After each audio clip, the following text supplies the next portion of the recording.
Now, just as the abstract independence of Stoicism exhibited the process of its actualization, so too will this last form of independence, that is personality, recapitulate the process of the first form. The former passes over into the skeptical confusion of consciousness, into a negative rambling which, lacking any stable form, strays fortuitously from one form of being and thought to another, dissolving them, it is true, in its absolute independence, but no less recreating them. It is, in fact, merely the contradiction of a consciousness which is at once independent and dependent. Personal independence in the sphere of legal right is really a similar general confusion and reciprocal dissolution of this kind. For what counts as an absolute essential being is self-consciousness as the sheer empty unit of the person. In contrast to this empty universality, substance has the form of fullness and content, and this content is now set free and is unorganized. For the spirit that subdued it and held it together in its unity is no longer present. This empty unit of the person is therefore in its reality a contingent existence and essentially a process and an action that comes to no lasting result. Like skepticism, the formalism of legal right is thus by its very nature without a peculiar content of its own. It finds before it a manifold existence in the form of possession, and as skepticism did, stamps it with the same abstract universality whereby it is called property. But whereas in skepticism, the reality so determined is called an illusory appearance and has only a negative value, in legal right it has a positive value. That negative value consists in the actual having the significance of the self, qua thought, qua the implicit universal. The positive value, in the case of legal right, however, consists in it being mine in the sense of the category, as something whose validity is recognized and actual. Both are the same abstract universal. The actual content or the specific character of what is mine, whether it be an external possession or also the inner riches or poverty of spirit and character, is not contained in this empty form and does not concern it. The content belongs, therefore, to an autonomous power, which is something different from the formal universal, to a power which is arbitrary and capricious. Consciousness of right, therefore, in the very fact of being recognized as having validity, experiences rather the loss of its reality and its complete inessentiality, and to describe an individual as a person is an expression of contempt. Paragraph 480 is right at the heart of this short section, legal right, which is only 7 paragraphs long. And it's really quite an important transition point. After this, we're going to see Hegel talking about, you might say, one of the problems that comes about in the world of legal right, which has to do with the individual who gets to matter, or if you want to put it this way, using the previous discussions in the earlier sections, the government. But on the way there, he is going to be continuing this parallelism that he sketched out in just the last paragraph between what was happening in Stoicism, the way that Hegel interpreted it, and what is happening to the person as such in this regime of legal right. It's better to think of this not just as a regime as such, but as a way in which the entire ethical world is being articulated. It's a replacement for what had come before it, and it's also, to use Hegel's term, a sublation of it. It progresses beyond it. But it doesn't feel exactly like a progress. And here in this section, Hegel is going to add another wrinkle to it. He's going to bring up the stage of that, or the shape of consciousness that followed Stoicism in his phenomenological exposition of it. Not actually historically as such, but in terms of the importance of thought, by talking about skepticism. Notice that he's not yet talking about the unhappy consciousness, which is going to come in the next paragraph. So Hegel sees a parallelism of development occurring between what had happened in the self-consciousness section with the development of self-consciousness, first moving to Stoicism, which he talked about, like I said, in the previous paragraph. He's still going to talk about it a bit here, but then talking about skepticism. He sees a parallelism between that and what is happening with the person in terms of legal right and the way that it articulates the world. And this is a very rich paragraph. There's a lot going on here, so there's a lot of commentary required. It's not merely a long paragraph, it's a dense one. So Hegel starts out by saying, just as the abstract independence of Stoicism exhibited the process of its actualization, the abstract independence's actualization, so too will this last form of independence, that is, personality, recapitulate the process of the first form. What does he mean there by the first form? What was going on in the self-consciousness section? So he says, the former, which is, of course, Stoicism, passes over into the skeptical confusion of consciousness. And Hegel gives us a new characterization of this here, but this is very similar to what he spelled out in much greater detail in the skepticism section. He says, a negative rambling, which lacking any stable form, strays fortuitously from one form of being and thought to another, dissolving them, it is true, in its absolute independence, but no less recreating them. So that's a very nice encapsulation of what was taking place in that section of self-consciousness. Notice that there's a couple different things going on there. He says that in skepticism, as opposed to in Stoicism, where the Stoic is asserting the independence of their own self-consciousness vis-a-vis the world, including its political relations, its power relations, its economic relations, and is doing so in terms of pure thought, and by aligning him or herself with these the true, the good, the rational. Hegel thinks that there's a sort of promise that's being held out there that Stoicism ultimately can't deliver on. And again, let's remind ourselves that we don't need to worry so much about whether Hegel has Stoicism completely right. We can certainly think of many people who fit into the Stoic mindset in terms of popular culture, or a sort of not fully developed conception of Stoicism, who do fit Hegel's description there. Hegel says that this passes over into skepticism, and skepticism is, you might say, all over the map. As a matter of fact, whereas Stoicism was able to have some sort of coherent, though ultimately not totally adequate, understanding of itself, what's really interesting with skepticism is that it is, a lot of people, there's a little bit of a digression here, and we'll come back to this. And let me close the sentence by saying, what's really interesting about skepticism is not that it is self-defeating, but that it is, you might say, applying to itself in such a tortured way. So the digression now. A lot of people want to oppose skepticism by thinking they can give it a knockout blow by saying, well, if you're going to say anything can be called into question, can't that be called into question too? And the skeptic can say, yeah, exactly, buddy. That's a problem. That's not helping me refute the condition that I'm in. You're right. Everything is refutable. Everything is doubtable. Anything could have a counter-argument presented to it, including that statement itself. What the hell am I going to do?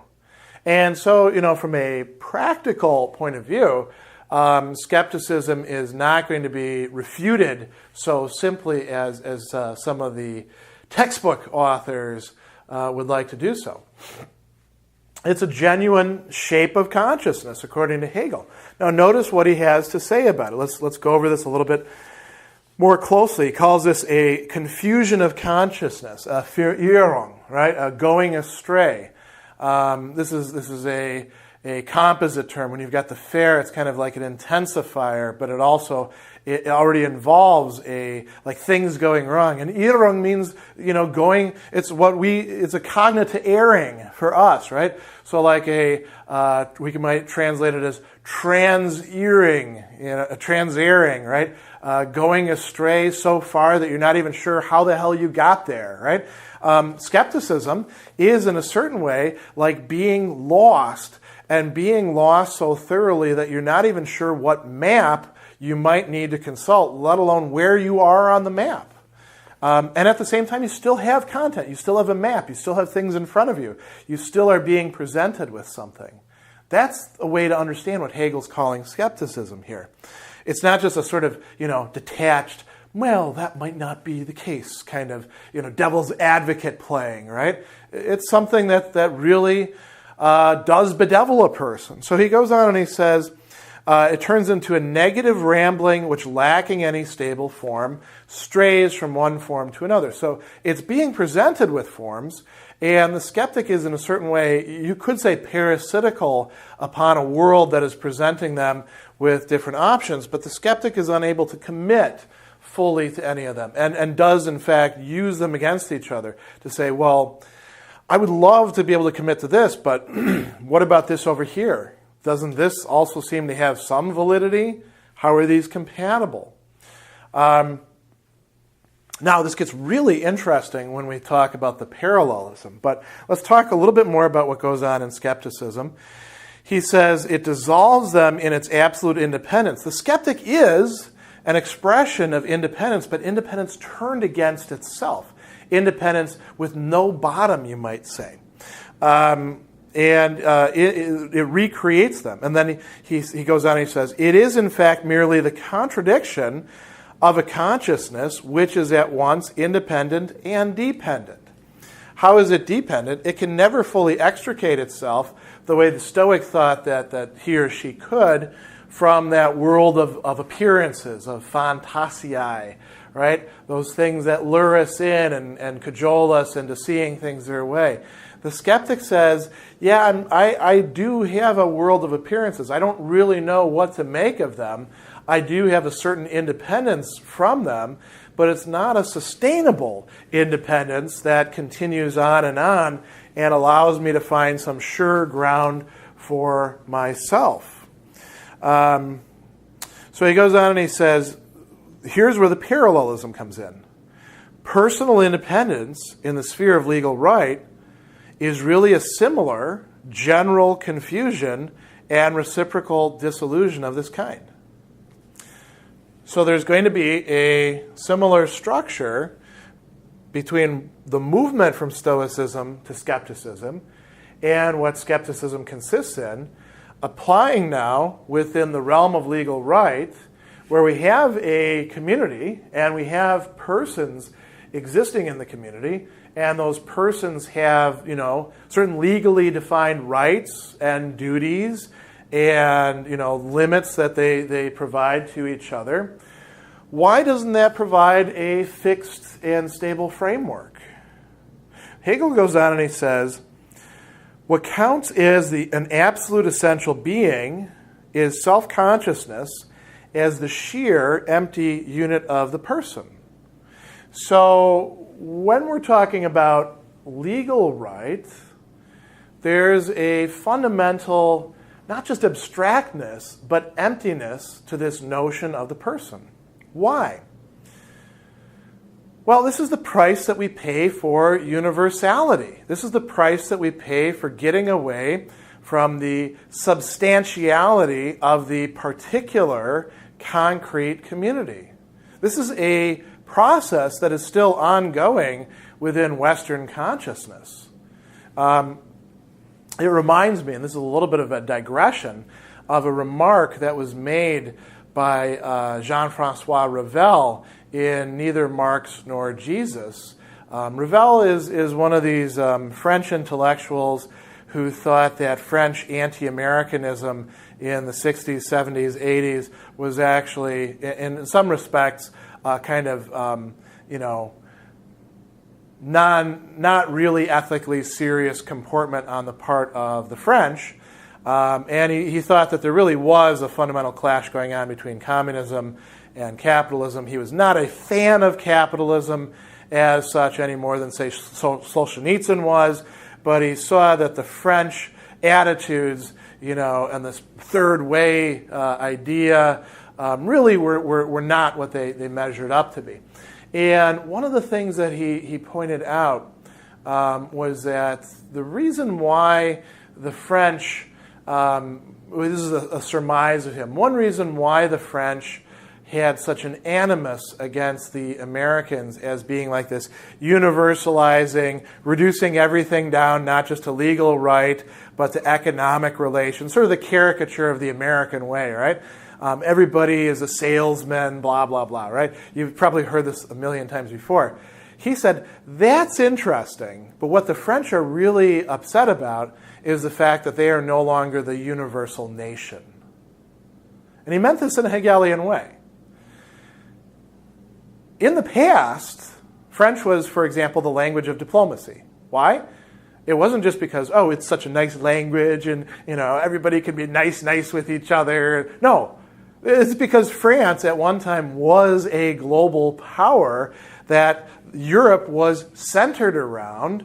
Ravel is writing just 170 odd years after the rise of Napoleon, when France was indeed the universal country, that it almost managed to bring all of Europe into one great system. Sort of the precursor to the EU, the continental system, opposed by, of course, England and, Russia once Russia turned against it, and a few other interesting things. So the idea was that, as opposed to other nations, France had a kind of insecurity because it was already a universal nation. It was already thinking in broader terms than just what's good for the Bohemians or Czechs, what's good for the Germans, what's good for the Spanish, what's good for the Portuguese. Now, this may be a bit of a caricature, but you get where this is going. You had ethnoi, particular nations, folk, right? Völker, and France was something different. America comes on the scene after World War II and the debacle of the Second World, the just deconstruction of the entire European order, and comes on the scene as the nation that has democratic aspirations for everybody. Very, idiosyncratic kind of democracy, right? We have this funny electoral college, and people sometimes were confusing democracy with the American way of life and all that. But that threatened Francois Revel thought, Jean-François, more than it would threaten, say, Germans or Belgians or Italians. Why? Because of this condition of being the universal, the empty universal. And so coming back to Hegel now, this whole notion of when you live in this regime of legal right, you are somebody, but you're really nobody. You're whatever you can get across. This is similar to skepticism again. So let's come back to the text. So he says, why does this happen? He says, in contrast to this empty universality, what's missing? Substance. Substance has the form of fullness and content. People are looking for substance. Again, I'm going to go off on a bit of a digression.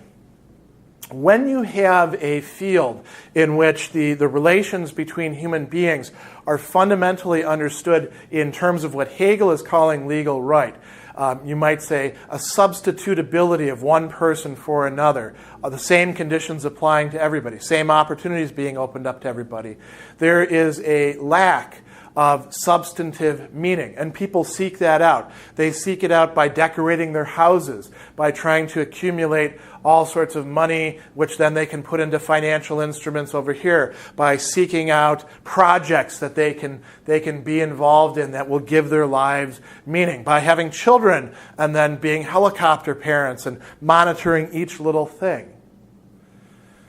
You might say, if we want to be a little facetious here, the realm of legal right is embodied most succinctly, most completely in a subdivision of what here in America we call McMansions. These houses that are all very big, very new, on tiny little lots, 4,000, 5,000 square feet. And they're all decorated with the same drab color scheme. They all have the same little swath of grass separating them from the other house. Each of them is a self-contained unit. You can't hear what your neighbors are doing next door unless you go, for the monthly barbecue over there and gossip with them. The rest of the time you can just sit there and watch your screens or indulge your hobbies or shout at the top of your lungs, and nobody knows what's going on, and everything looks kind of the same, but everybody is totally free to express their individuality. There's a paradox there. There's a contradiction. So he goes on and he says, in contrast to this empty universality, substance has the form of fullness and content, and this content is now set free and unorganized. What content there is set free and unorganized. Why? Because spirit was providing it organization, and spirit has left that building. It'll come back. But it could be anything. This is similar, again, to skepticism. Skepticism runs through all these different possibilities. So he goes on and he says, the empty unit of the person is therefore, in its reality, a contingent existence. If you happen to be into fly fishing and I happen to be into modeling race cars, or just sitting around watching sports all day long or something like that, that's totally contingent. In this subdivision, you support this team, I support this team, because you're originally from that city. You just wound up here because of work, Again, contingency. So he says, it's a process and action that comes to no lasting result. Like skepticism, this formalism of legal right, he says, is thus, by its very nature, without a peculiar content of its own. There's no necessary content to it. It'll find content. When we're talking about where the rights lie, maybe we expand them. This class of people over here, they weren't included in it. Now we include them in the larger community, and we say, well, we have to, make sure the workplace is safe for them, and they get to vote, and all of these nice things. Don't say bad things about that. Don't use those words anymore. But it all is very contingent. Even the progresses that are being made. And this is headed towards something.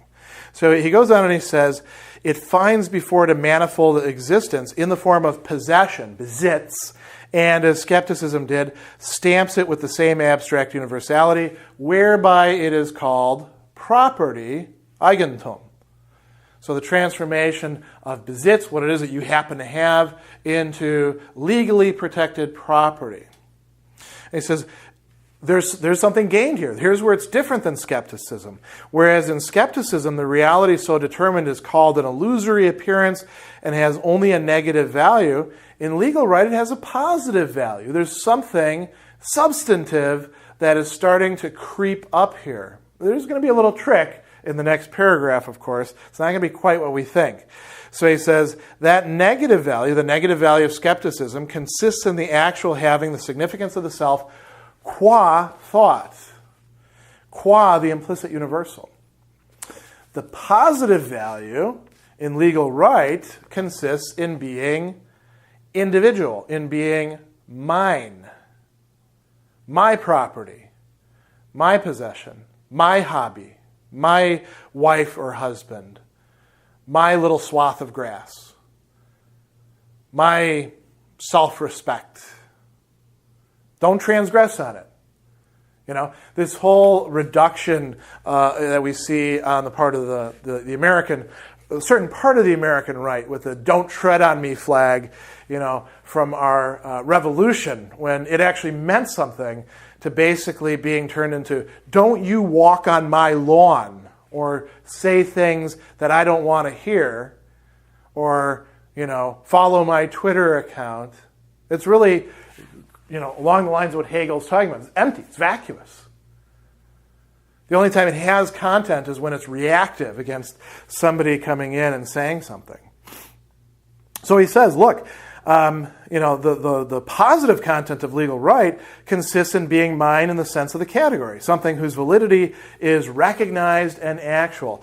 So property becomes something that is recognized. And Hegel uses that term anerkannt here, right? Anerkennen, recognition. Recognition for me as who I am, something that I have been deeply desiring, comes through recognizing my property, recognizing that you have to keep your hands off of whatever it is that I own. Interesting, isn't it? This reductiveness. So he goes on and he says the actual content or specific character of what is mine, whether it be an external possession or also the inner riches of poverty and spirit and character, isn't contained in this empty form and does not concern it. So here we get to the point of transition. The content belongs, therefore, to an autonomous power, which is something different from the formal universal. The formal universal is this realm of legal right, this realm of property, this realm of recognition of what belongs to the person. It belongs to a power that is arbitrary and capricious, something that lies outside of that. Consciousness of right, therefore, in the very fact of being recognized as having validity, he says, and here's an important transition point, experiences the loss of its reality and experiences its complete inessentiality. And so Hegel concludes here by saying to describe an individual as a person is an expression of contempt. Why? Because at this point in the game, the recognition that is being provided to the person is being provided in terms of something that can be recognized within this system, but also is not going to be recognized by what makes the system work. For that, we're going to have to look at the next paragraph.